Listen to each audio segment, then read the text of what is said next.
Hi, my name is JC Munyon.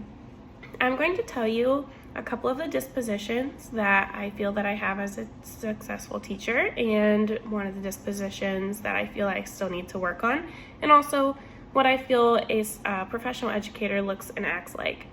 So first, I'm going to introduce myself. I teach at the Learning Spectrum. It is a school here in Ohio for all students with autism. My class is first and second grade, and I have 8 students.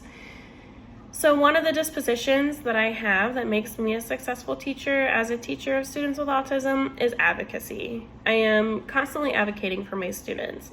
Although I'm not only advocating for them, but I'm teaching them to advocate for themselves. This is very important in my position because they have a lot of communication and sensory regulation needs. So I teach them how to communicate how they're feeling, things that they want and need, and just how to have a basic conversation with another person. For self-regulation, I have to teach them coping strategies and when it's appropriate to use them and when they feel like they're going to become overstimulated, how to combat that. However, one of the dispositions that I think I could still work on is building curiosity in my students.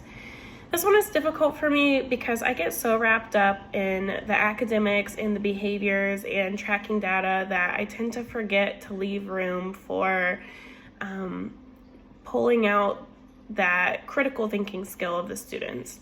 It's also difficult for me because my students are still emergent communicators, so they are pretty much learning how to say hello to one another and how to answer a simple question from a peer or an adult. So asking them to work in a group or answer high-level thinking questions is quite difficult.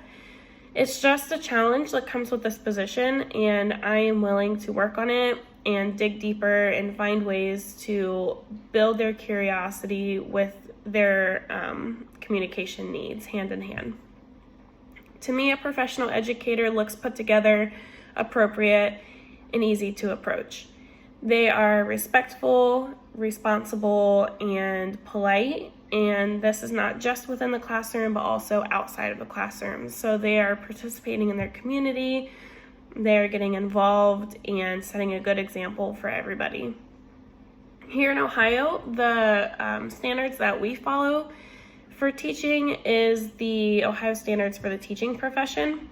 Some of these standards are knowing your content area, respecting diversity, using assessments effectively, and planning effective lessons.